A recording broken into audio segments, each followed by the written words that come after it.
Yeah, there you go. Oh my gosh, and there's the AC. Perfect. Yeah. It's 100 degrees here in Los Angeles. 100, triple digits. Turn myself up a little bit. I feel a little Low.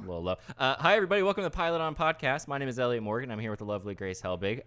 This is a podcast where we talk about what we're watching, usually reality TV, like Married at First Sight. But lately, we're switching it up, and we're doing fun little Q&A advice-type questions. And you guys have been emailing at pilotonpodcast@gmail.com, and it's all been very lovely. And so we're going to follow the same formula because it's a hit. We should come up with a way more succinct intro. Yes. I mean, Hank and John, they got their thing down. Yes. Tyler and Corey, they got their thing down. It's so good. Because we were listening on the way back from Palm Springs to Tyler and Corey's Psychobabble podcast. It's not just crazy talk. It's Psychobabble. It's great title. And they've been doing it for so long. And then they do the thing at the beginning where they're like, on this episode, we're going to be talking about this. They give a brief overview. I have a little brief overview. Oh, okay. Great. We're going to talk today because it's my week to choose the questions and choose the emails. We're going to talk today about a little bit of the Garden of Adam and Eve. Garden of Eden, Adam and Eve. Mm-hmm. We're going to talk about Friends.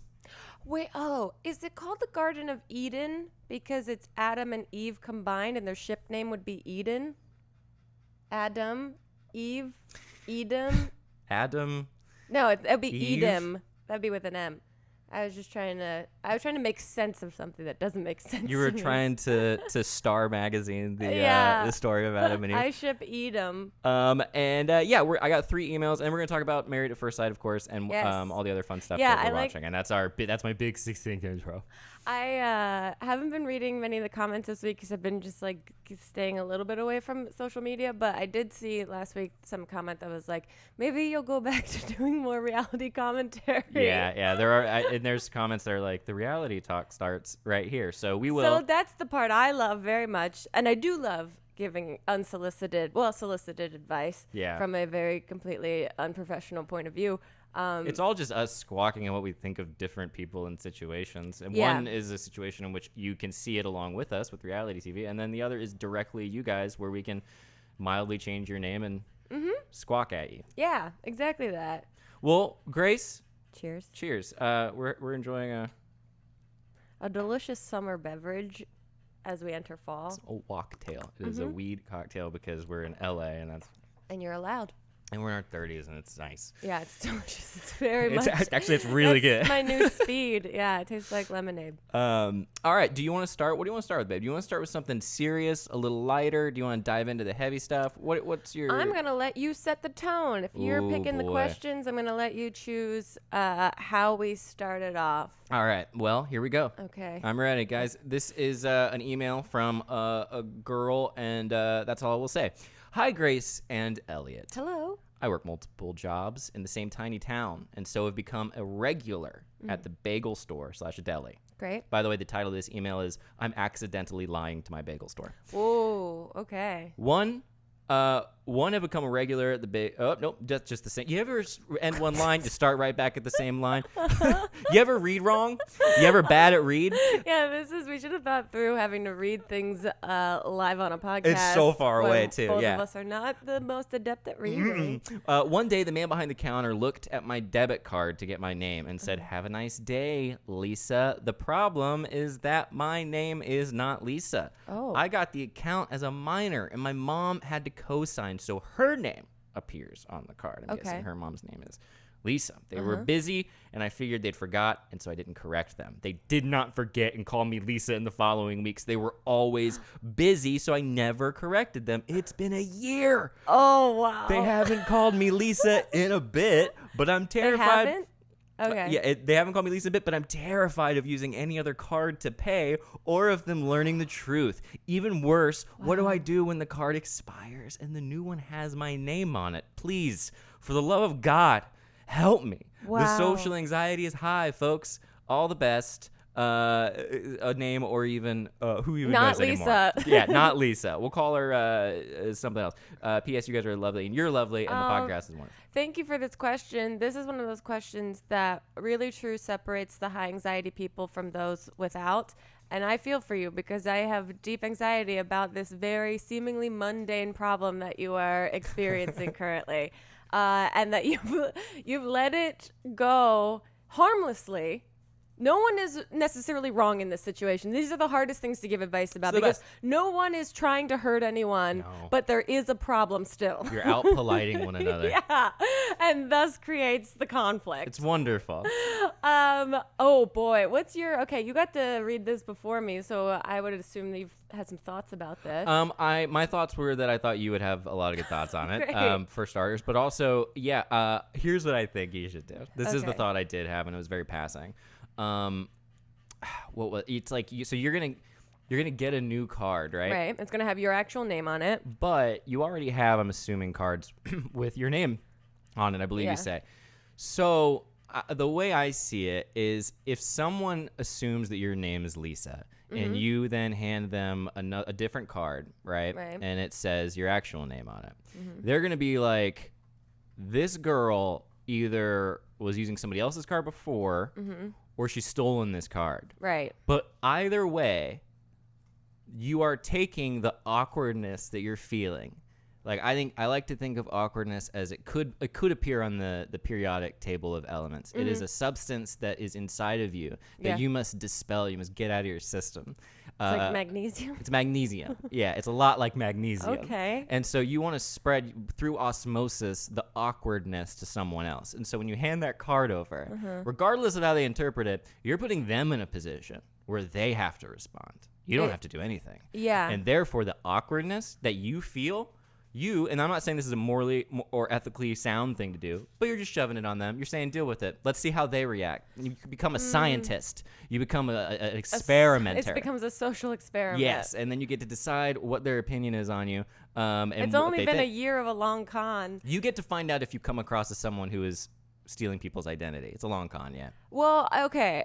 You're a little bit safe because they haven't been calling you Lisa currently. So that's true. It's on them a little bit that they haven't kept up with the formalities of how intimate your relationship is with them. So you have a little leverage right now. It's probably the best time to sneak in some truth. Yeah. But the one thing I would avoid is making a giant show of this. Or you can have a big... that's the one thing I would... Like a great lip sync on RuPaul's Drag Race, you need a reveal. A moment that you just let them know that your name is not, in fact, Lisa, and that they've been calling you the wrong name, and you've been weighed down with guilt about their mistake for so long. I think you're going to be fine. You think this person's going to be fine? I don't know. I'm very torn about this. The most benign problem in the world. But we're optimistic. You're going to make it through this. The beginning part is that you work many jobs in this town, so people know you. So everyone else, has anyone that you know that knows you as not Lisa heard them call you Lisa? Apparently not. Also, what if on their end, they think that they're pranking you, being like, look how long I've called this girl Lisa, and she hasn't corrected me. Yeah, 4D and chess. So maybe she's not paying attention, and they're doing something to see if you actually pay attention. And they're emailing another podcast about their problem with calling you Lisa, and they've stopped calling you Lisa, and you haven't corrected them. So now there's two other Grace and Elliott's in an alternate podcast universe that's giving them advice on the best way to approach you about what is your real name. Let's see what Hank and John have been talking. Hank and John have been talking about a person who's been purposefully calling someone by the wrong name. And they have a much wittier and much more educational way answer. Smarter. Better people. Better, sounder people. One of them will be playing a Rubik's Cube while you get your advice. And will sound sad, but in a charming way. Yeah. I think the reality is, as long as you're giving this company your money and getting bagels in return, you guys can call each other whatever you want. Yep. I think if they call you Lisa, you can pick a name for them that's totally off the wall. And then if they're like, my name's not Gerbenhauer, you can be like, oh, well, my name's not Lisa. And then you could tweet about them. As long as they're not calling you names out as someone that's not allowed to get bagels from their store, then you're safe. You're fine. But oh man, what a major small town problem. There is, man, when you say the tiniest little lie and you gotta then keep it up, and it's so inconsequential. And you're like, all I had to Harmless. do was just say, Harmless, but the anxiety, the hours of sleepless nights that you probably have about what they could be thinking if you present them with the truth, and how they could misinterpret what your intentions are in this situation. Oh, and how that could affect the way that they see you and your integrity as a human being in general. Yep. And you can't get out of this town. This is going to ruin the entire fabric of this small town. yeah, oh no, this is just This is the thread unraveling that, a quilt Yeah. that has been sewn together over years of respect and growth and coexistence, and you are ruining it. You need to move. Yeah. You need to be an outlaw. You need to actually get in the witness protection program, change your name to Lisa, then circle Yes. back and come to this store, and no one will know the difference. It's easy. Thanks for coming on the show, Lisa. Yeah, that's pretty. I mean, the moral of the story too is like everyone wants to be super polite all the time, and man, if that doesn't get you into a little bit of trouble every now and then. Yeah, but also like, you're fine. Yeah. This should be fine. Leave it on them to bring it up, and then you can be like, "Huh? Oh, I wasn't even realizing that you called me Oh, I'm Lisa." sorry, was it paying attention? I was just, everything going on. It's so crazy. Yeah. There's a also, million ways to get out of it. Is there a Especially- most fun way to get out of it? What do you think the most fun way, though? I still think just smoke bomb, exit the store. Excellent. Every time it's presented, and then they'll learn within time Pretty that quick. they shouldn't ask you that question anymore. because you'll disappear. You'll still pay and for your I'll- bagel, but you'll make a very confusing exit, and they'll want to avoid that in the future. So they'll learn. They'll learn. All right. I think we've done a great job so far. I think we're doing pretty well in this episode. Great. What's next? Let's hear it. Okay. Okay. Uh-oh. This is a little dark. It's gonna get a little more serious for a Okay. second. We're gonna throw Well, out this a is couple what I serious like ones. is that there's a balance of very silly and Yeah. very serious. This is from a guy named doesn't matter. Hey guys, longtime viewer. My girlfriend is pushing me to get friends or to go out with my coworkers, Okay. but I don't care to have friends. Okay. People consider me a friend, but unfortunately for them, I can't say the same. The idea of friend sounds taxing and draining. My definition of friend is someone that I can trust, but I'm not the type of I'm the type of person that doesn't trust people.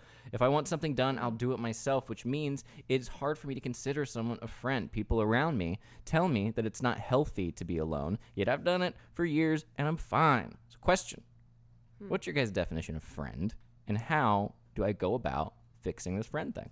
Okay. It's a little Layered. a little layered, and it's a little. I don't think friends are your problem. Yeah. Okay. Well, expound. I think that you have trust issues, and friends are not blaming it on like, I don't have friends because I don't trust people Yes. is a great not having them great excuse to avoid ever handling your trust issues, because you'll never have to handle it if you never Exactly. bring a friend into your Beautiful. roster of life. This is a circular problem. Yeah, I think you gotta get to the core of why you don't trust people, because having friends is great, and Borderline necessary. yeah, almost very difficult to live without. Yeah. And well, you've thought about this. What do you have? My brain is getting flooded with all different ideas. So I'm There's having a so hard time many. articulating. Yeah, and please bear in mind also, there's a difference between some people are more loners, and so Yeah. therefore I think it's okay to. I have a very small group of friends. I also love being by myself.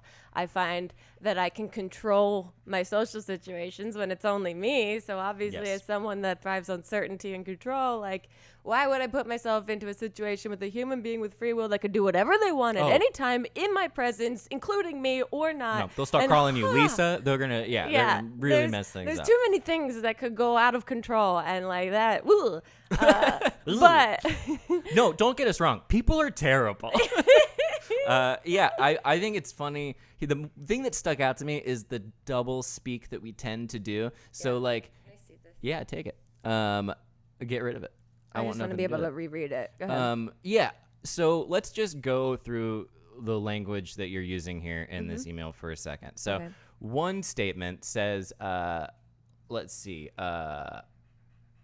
people around me tell me that it's not healthy to be alone, yet I've done it for years and I'm fine. And then the final statement ends with, how do I go about fixing this friend thing? So one of those things implies that there's a problem, and the other implies that there isn't a problem. I would agree with Grace that it's not a friend issue. I don't think you need a quota of friends, but it might be that your people around you are recognizing that you have trust issues, and then it might be good for you to learn to confide in people. The more you say that it's fine and that you don't need it, the more the problem is going to perpetuate. And I think you're showing yourself that that there is a problem. Yeah, because otherwise there wouldn't be a contradiction in your because you language. do. I mean, and not to pick this apart so much. I say we go word by word, baby. Well, it's interesting, because you almost seemingly seem proud that you've lived a life as a loner for so long, which is wonderful that you have a girlfriend, but I'm sure your girlfriend probably feels the immense pressure of being the only outlet in your life, the only other human being that you trust. Wow, great point, Grace. Which can be very stressful. And I don't know her at all, but it seems like she is very gently trying to encourage you to spread your trust around so that it's not entirely on her. Yeah. Constantly, which can be, sure, very stressful for both of you to have one person that you trust and for her to be the one person that you trust. But also, so you sound very defensive and prideful about, like, people tell me to do this, but I'm fine. And then you, at the end, like Elliott said, are like, how do I fix this? So really reconcile with yourself first. Do you want to fix this, or do you want to sit in the familiar feeling of defensive pride about your loneliness? Great, very direct. Proud of you. That was well, I have the same kind of feeling sometimes where I know emotionally, if I make a point and I put the energy into interacting with my friends. I just got off our catch up with Hannah and Mamrie, and I forget that I feel wonderful after it, that we get to all share what's going on in our lives and get to, like, help each other as little or as much as we want.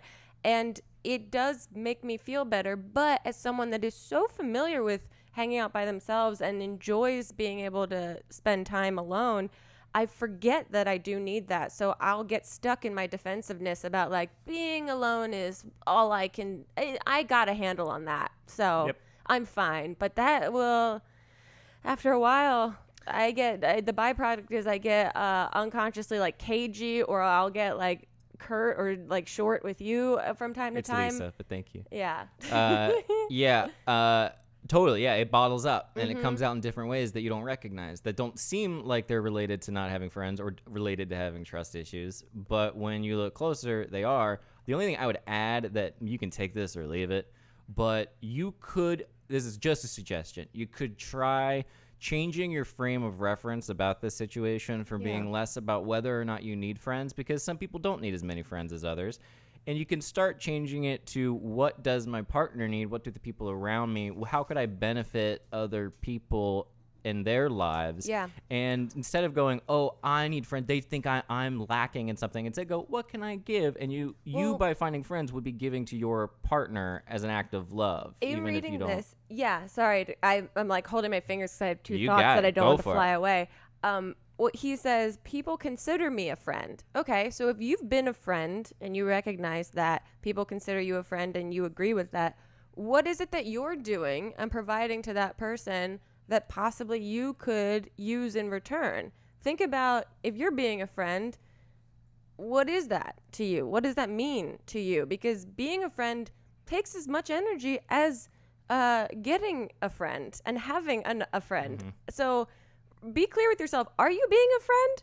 Because, or do you just know these people? or do you just sometimes, you have the phone numbers of these people, so by definition they're acquaintances, which rounds up to friends. Yeah, it's also, we've been talking about this, especially as being in your 30s, where it's like there's a when you're in a relationship, you know, you can get grandfathered into certain social circles. Like, you meet your girlfriend's friends, she meets your friends, et cetera, et cetera. And you can create a friendship like that, but oftentimes it's friendship by way of circumstance, not friendship by way of, like, compatibility and effort, and that's fine. But it's worth exploring, which it is. And you say that your definition of friend is someone that you can trust, and then you say, but I'm the type of person that doesn't trust people. So you've already decided for yourself some sort of, like, variant something that's in an invariable, a constant that you've decided doesn't change for you at all, which is very difficult to live like that, to create such rigid No matter structure. what, yeah. And then you also say, if I want something done, I'll do it myself. Is a friend someone that does shit for you? But I will. Can I jump in? Yeah. I will say though, I like doing the line by line thing. It's very fun. Allowing people to do something for you is also an act of love and generosity. And that's also an employee. And yeah, but someone who wants to. We've had conversations like this where it's like, as small as let me make you a glass of water, rather than you getting up and doing it. And then it's an independent person will be like, no, I got it, because they want to be independent, they want to be strong, but it is a little bit of I don't know. I feel like you checked out there, and I got No, I was self-conscious. letting you talk. Okay, I didn't know if I was saying something stupid. No. I was waiting for what you were explaining. When you let people trust you, when you decide to trust people, you're being nice. It's an act of friendship. Yeah. Also, people love, and this actually was brought up on Married at First Sight, the most recent episode. That's where we go. And it made sense to me. Let me see if I can remember this correctly. One of the couples, the girl was like, he is so caring for me. He does everything for me, and he does everything for himself. Oh, yeah. It leaves me no space to care for him. And I thought, wow, I beautiful. connect with that, because as someone that is very nurturing, I've grown up like always taking care of my little brother, and I didn't even realize till my parents told me, like, when I was younger, I used to like, almost act like his mom, that I do value being able to show my affection for people by caring for them or helping them in certain ways. So you're not allowing people to do something that they want to do for you rather than obligation for you of helping you. Yeah. Also, you say, people around me tell me it's not healthy to be alone, yet I've done it for years and I'm fine. I'm sure you're fine, but what if you could be great? And it just takes getting a little uncomfortable. Doesn't that suck when the genuine comment is still cheesy, but it's still I genuine? know, but it's real. Like, I'm sure you are fine. I'm sure you're not deeply depressed or so like unmotivated. You're gonna be fine till you die. Yeah, and that's, I guess, fine for you. Fine. But also, my definition of friend is, someone that cares for me, someone that I supports me, someone that does help me in times of need, and someone that I can have experiences with, someone that I can share moments, thoughts, ideas. I also like what you said with the when you're done doing. I think a good litmus test for a friend is if when you're done hanging out with them, you feel like you are filled up rather than taken from. Yeah. I would question whether, going back to the previous thing on what you said about the trust issue and how people consider you a friend, whether they are themselves feeling fulfilled in what you're, giving. But this isn't meant to be harsh, by the way. I would just say it sounds to me, if I was, this is total armchair, therapist, I have no whatever. It sounds like you're a little sad, and it sounds like you're a little bummed out, and I'm sure that doesn't mean you're not fine. There. But so that's why I think I'm overanalyzing this, is because I have experience feeling this way. Like, I remember when I was in college, I was so bad at making friends. I literally tried to, internet had just started. I tried to, look up how do you make a friend as an adult. Truly, in my darkest, saddest, most lonely time, did not know, do I go to, and I would go and look at the cork boards that had all the club signups, and I would just start going to club signups that I had no interest in, just to, be around people to see if any of the, if it's stuck in any way. So I think you, your girlfriend's saying, and she's not coming from a place of judgment or shame. I think she really thinks that you could be a happier person if you let people in the way that you have been let into other people's lives. Yep. And just experiment with it. And it doesn't have to be okay, I'm going to give 5 people a chance to be my friend. Is there one person that you really enjoy talking to or hanging out with? Just spend a little bit more time with that person. And see what happens. You don't.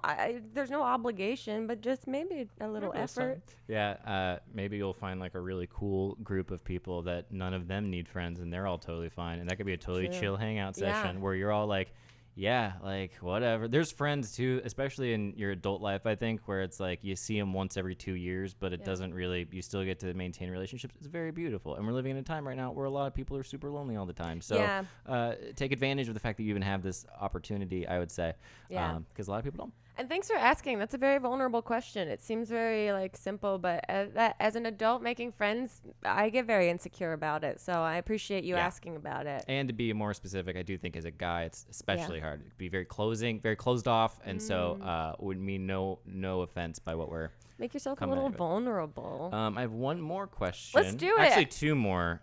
Okay, well, let's see how quickly we can get through this one and go from there, because I do want to talk about Married at First Sight. Okay, great. Then I'll save this one. There's one that's a little bit more serious. Maybe we'll save that for next week. Okay. But this one is, I think, pretty insane. Okay.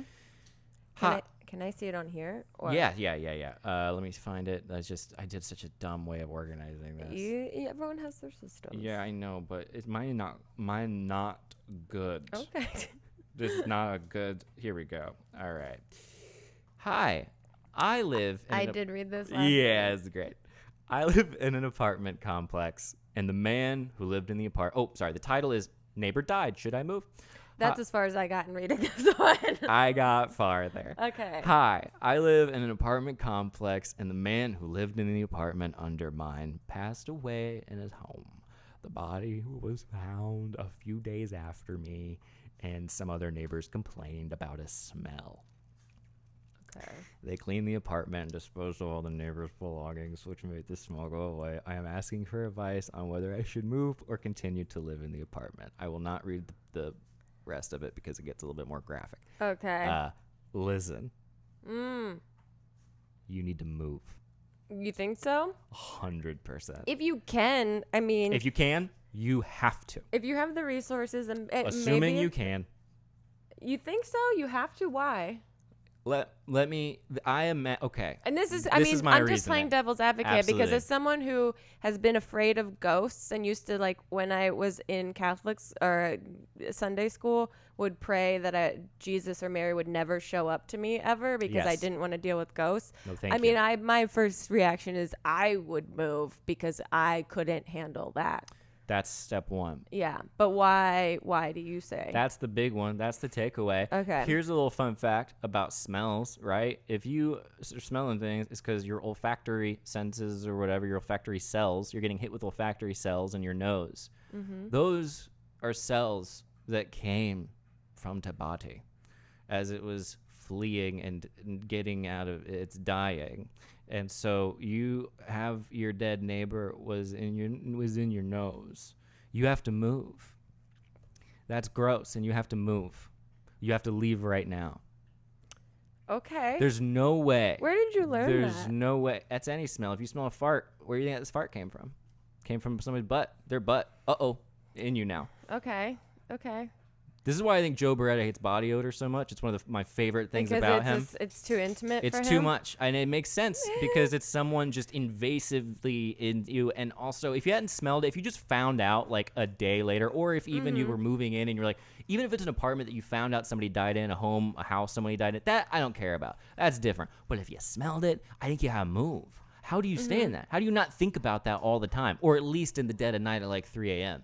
Yeah, that's fair. I mean, the other side of this is, has someone moved into that place yet? And are you going to have to be the one responsible for telling them why the apartment was available for them to move in? Excellent question. If that's part of it, I think I'd get out of there. I mean, here's the deal. If in the times that we are in right now, if you have the resources to live and to move and there's any minor inconvenience in the place that you live, my recommendation is to try and move. I think you should move. I also, just as a creature that loves continuous fresh starts, I see that as an opportunity for a fresh start for you. Why stay? If you can't move and you have to... This is all assuming you can move. If you can't move and you have to stay, this is not the end of the world and you will be fine. This is not an email of can't move, what do I do? Because if it's can't move, what do you do then? Should I move? Good luck. It's should you move. You should move. Yeah. I mean... I don't know how you are on the fence about this. I'm trying to think from all sides. You smell the dead guy. Yeah, look, I just know that moving right now is a difficult thing for people to be able to do. So but there's a lot of good deals. There's a lot of good deals you can, too. But also, you don't know if what you're about to move into is because someone died. So keep that in mind. You do know that about the place you're in. You know about the place. Oh, yeah. Now reconsider who lived in the place before you. What? The place that you're currently in that you might move away from. What was the situation in which you moved into that place? Right, but I do think though, like that's just mental. You could be like, Yeah. You can learn anything and process it in your brain. It got in you. Yeah. It was inside you. Okay. I'm gonna go move. If you can move. Get out of that apartment. Yeah. Unless it's like the most amazing deal of all time and you'll never get a place like Right. it. But like if that's not the case, yeah, get out of there a little bit. I don't think in good conscience we can be like, you know, it's whatever floats your boat. If you're fine with it, fine. But I don't know, man. I feel like, I don't know if you've looked outside. The world's kind of crazy right now. Do you really want to pile on one more thing of having to process the fact that your neighbor died and was there for days while you were playing Xbox or whatever? Yeah. I don't know if people play Xbox. Yeah. As someone that like would repress that stuff to try and function, and then it will come out and like eat me alive as the days went on. Yeah, I would get out of there. Yeah, we're dealing in certain themes here. There's certain trends that we're discussing involving repressing things and how they manifest in different ways. I also think it's a major time for everyone to move on into different directions in whatever way that shapes up for them. Okay. Yep. That's all. I mean, I feel for you because I feel uncomfortable, and I can't imagine how uncomfortable this is for you to be in this situation right now. So my instinct is like, I want to move on from this, which is probably why you should move on from this physically away from this situation. But that's also coming from a person that loves to run from problems. So the reason that I spend some more time thinking about it, I go, my default is to run away from this. Is there value in staying in this and seeing this through? Right. And as I say that out loud, I say, no, move on. Move. I'll help you. I'll look on Trulia if you need us to. This isn't somebody not getting your name right at the bagel store. Yeah. This isn't like a moment you need to put your foot down. Also, if you need to move in with a friend, there's a guy that could use a friend that we just talked to. Right. That, you know, he's perhaps, alive. Yeah, perhaps his girlfriend would give you a guest room in their apartment because she would be so excited that you and he could foster some sort of friendship. Yep. But don't be turned off if he pushes you away and tells you that he doesn't trust you and he can do everything on his own and he is fine. No, you reach out to him. You tell him that you've been through some shit and he's got to listen to you like a good friend. Should we talk about Married at First Sight? I think we should. Thank you guys for these beautiful, wonderful questions. Again, if you want to reach out to us with this sort of golden nuggets of advice, please email at us at pileitonpodcast@gmail.com. Wonderful. Is that correct? Yeah. That is correct. All right. Let's get into Married at First Sight conversation. Married at First Sight talk starts at 32:30 for all of you that need to leave that comment.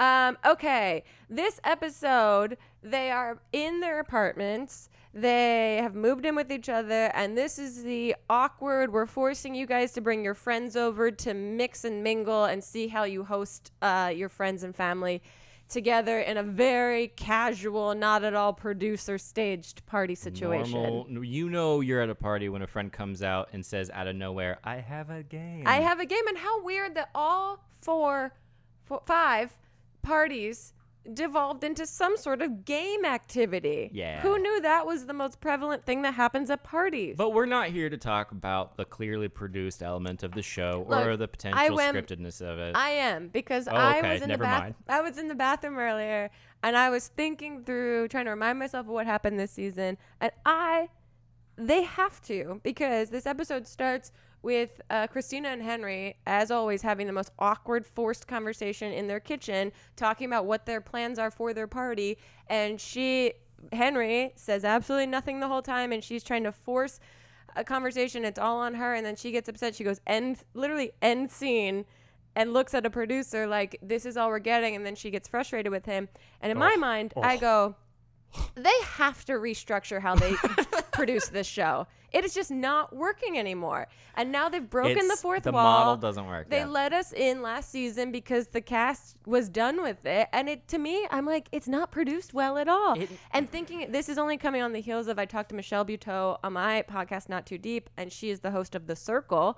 And The Circle, because it's a Netflix social experiment reality show competition, cameras are in the walls. There's no producers. There's no giant ass bright lights float, like pushed in on them. There's no producer going, ask him this off camera. You get so much more authentic, real interactions. And if this truly is the social experiment that we're supposed to respect, and it has the integrity that they keep claiming after season after season after season, they gotta get their producers out of the room, put the cameras up in the walls, and let them actually organically talk to each other and let us in on that. But you know what that would cost? Money. Yeah. And you know what? I will get me on your marketing team. Let me get some integrative brands into some of these episodes so you can give me a camera on a wall that you operate with a little remote control from a side room, and we can see what Henry does when he doesn't have a producer and a flashlight in his face. I'm telling you, whatever. I got fired up about it. You did. I like because it. they can't keep doing it like this, you guys. They can't keep doing this. And I'm sure the introduction of the pandemic into this season is going to force them to change the way they film this show. But as someone that wants to be a loyal viewer of this show, help us help you. Help us help you. That when she turns and it shows the producer in the corner of the room with a headset, looking as producer with as the guy possible. with that giant tripod that sets up on 3 monster legs. Yeah. I'm like, this is even worse than I thought it was. Honestly, it makes me feel like I'm actually alive, which is a rare thing, but it made me feel like a cold, like I hate it so much. It makes me so uncomfortable. You feel for when them. on camera, you buy into the illusion that this scene is really happening, even though you know it's not really happening, even though it sounds scripted. And then she goes end scene and it pans over to the person. It's like horrific feeling to see it. It's like a weird Truman Show. Like, don't show me that. It's like showing me your private parts on in a reality television way where I'm like, you're exposing yourself. Yeah. Put that behind. Get back in the room. Don't just show that this is all fake and that you're having a difficult time with this particular person who is truthful when she's saying she's having to carry these entire conversations because this poor guy shouldn't be on this TV. show. Yeah. There's a lot of misfires with all of it. And I'm not judging anyone's job. They're all doing their job as best as they can. And who knows what happens behind the scene and the kid gloves that producers have to wear to get people even into the scene to that level. But at some point you have to restructure how you are capturing these people because the way that they interact on camera is so unrealistic and so painful. And looking at tweets of this week's episode, everyone is all over the place about like Henry should not have been on this show. Where are the experts? Why aren't they intervening? Why aren't they helping this? Which is true. Not nary an expert to be found other than Pastor Cal. But like, what does Dr. Viviana do? No, they're all at home the whole time. I know that. At least Pastor Cal comes in and like asks uncomfortable questions and gets some real answers. No, Dr. Vivian just defines well-known words. Yeah, she's just sitting in a pottery barn going like, a honeymoon is when you go away with someone that you've just married. And our couples, it's absolutely insane, but okay. And so the audience is having a hard time watching this because they're like, don't make us watch this uncomfortable person. Yeah, and a lot of people have said, and we've sort of beaten around the bush on it, and we're gonna talk about it. Like, everyone thinks the guy's like got Asperger's or something, some kind of thing that makes him a little bit different in terms of very interactions. Sensitive. Yeah. Everyone likes to think they know they can diagnose that. It certainly would. It's logical that you would think that about this particular guy, but also it's very funny to me that if the possibility that he's not, and everyone's just thinking that because maybe he's just cripplingly anxious about being on reality TV, and he might be more like put in such a pressure cooker situation about this that all of his neurotic tendencies are becoming more and more on display. Yeah. Whatever the case is, the poor dude needs to not be in this situation anymore. Yeah. And they got to end scene, as she said. Both of them, because the unfortunate thing, and I saw someone tweet this, is that now Christina gets this awful edit of her being a hyper bitch to everyone when I really don't believe that she is to that extreme. I think she's just really trying to get through these moments, and producers are doing the producer thing where they sit silently, because if they sit silent enough, then like a therapist, they'll get to something real on camera and they'll get frustrated enough that they'll just start voicing their frustrations. Mm-hmm. And unfortunately for her, Henry can go for hours and days and months without voicing a frustration. It's amazing. And so she has nothing, like there's no lifeline for her in this scenario. I feel for both of them. For sure. But there was a moment in this past episode when Henry Oh, yeah, he called her. He goes, "You're impatient," and then lists all the ways. And, oh, no, she said, "List how when I was impatient." He said, "We don't have enough time." Yeah, you want me to listen? We don't have enough time. It was like out of nowhere, he just started going full on and then he Gilmore Girls witty dialogue. He said, that she was like, "I paid for everything for the party," and he's like, "You didn't reimburse me for the $200 meal we had last week or the Michelin star, blah blah blah." And I saw someone tweet like, "I'm still looking up where there's a Michelin star restaurant in New Orleans." Yeah, it's uncomfortable, which. Ugh. But the alternate side of that is that the scenes with Woody and Amani and Bennett and Amelia are just gifts to the audience, because we don't have to worry about anything because they can handle themselves, and they are so lovely and natural on camera that it finally lets you breathe as an audience. And that's that. Well, Bennett and Amelia are like the couple living in the apartment, as Henry and Christina are the person that's been dead for 3 days and the smell is wafting over.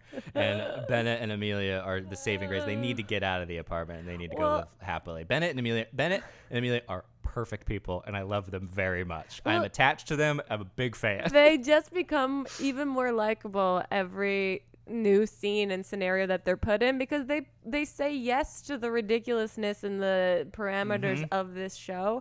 They also, like, the irony of it is that they, if you just met them on the street, seem like people that would never sign up for this show.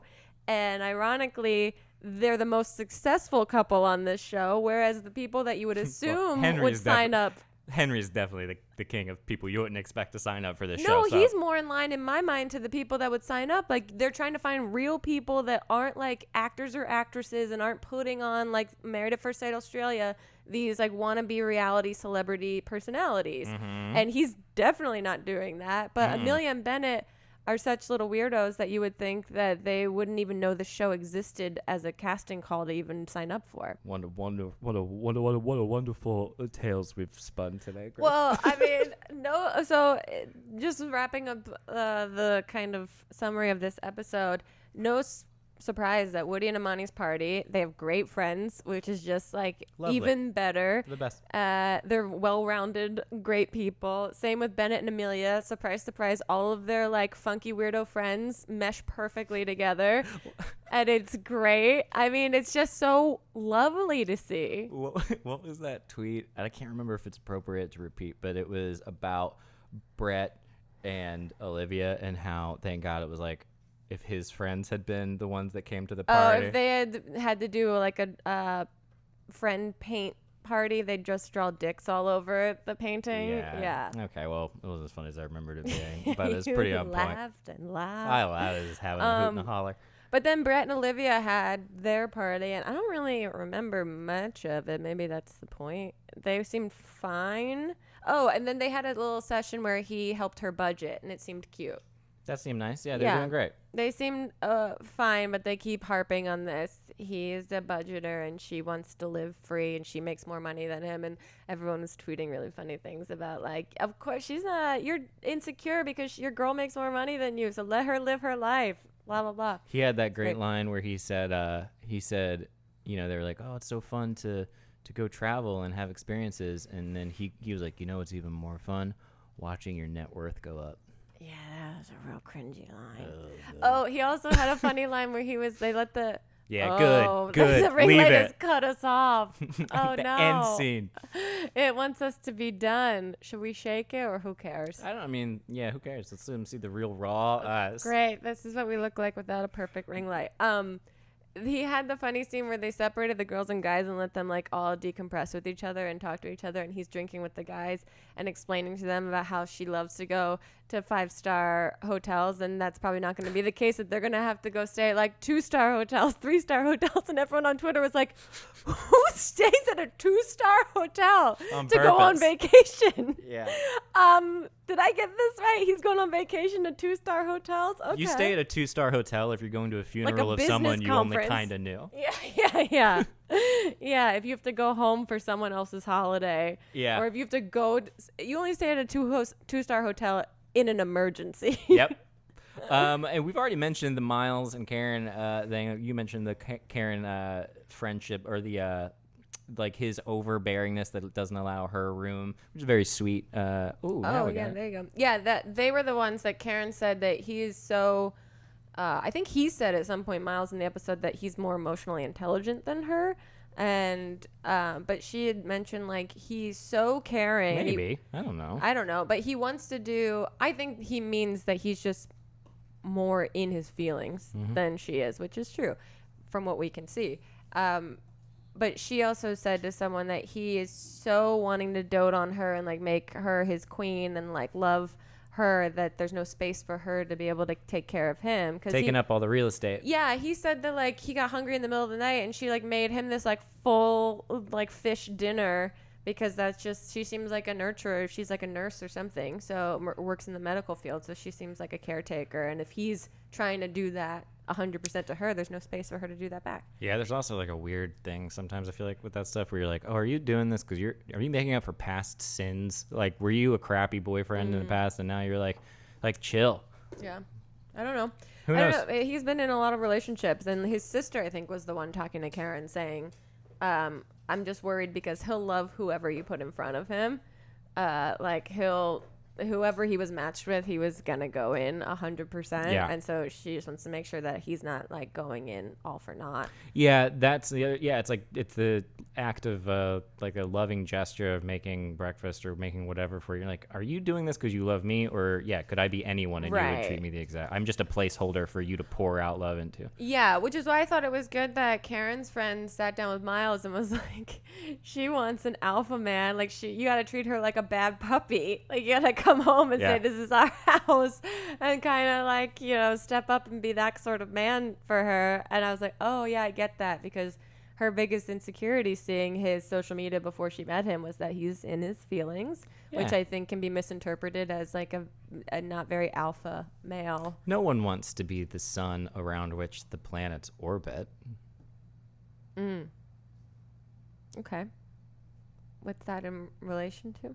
Like, he's like a planet that's like his existence is revolving around her, and rather than revolving around a myriad of other things in which she's included as his partner, his existence is totally wrapped up in her. Yeah. I would feel a lot of pressure if I think either of us would feel a lot of pressure if both of us were only interested in. I mean, we're pretty close. We're pretty tied at the hip, but like. Yeah, I get what you mean. Yeah, that is stressful, and it seems like too sensitive almost. No one wants to be the coral in the ocean. Okay. No one wants to be the root of the tree trunk. No one wants to be that. Okay. No one wants to be the coffee pot and the coffee in the cup. You want to be just you want to be half and half. Okay. Okay. You can keep going if you'd like. I'm just taking up time. Okay. Just wasting people's time. That's what Henry just being says selfish. about every scene. I'm being selfish. I'm taking from everyone in the room, and you, and our producer. I know, but I feel for him, because if I were him, I'd be like, I know you're not enjoying this. I'm not enjoying this either. Me? No, Henry. That the audience isn't enjoying this, but he's like, he is the girl at the bagel shop that's too afraid to say that they've got the wrong name. He's too afraid to say, I've made a mistake and I should not be on this reality show. Excuse me, I'm sorry. I know this is a problem, but I must leave. Yeah. I need to tell you the truth. But instead, he's just hoping that maybe they recognize that he should not be on this show, and instead they fix it for him. Yeah, unlike Married at First Sight Australia, out of nowhere, everyone will just be like, we're gone. And the next week they'll be like, we're back and we're here to be angry. Yeah, that show is basically basically done. I think there's one more episode of the season. Good. And it's just, I'm over it. Ran its course. Yeah. Speaking of run its course, Yeah, what do thank you you have? guys. This has been wonderful. You can email pilotonpodcast@gmail.com. Let us know what you think about all of our ramblings in the comments down below. You can also subscribe to us on YouTube or in iTunes and Spotify. Yeah. Thank you guys again for your questions. Keep them coming. It's my turn next week to pick some cues to A. Yeah. So Bye. that's it.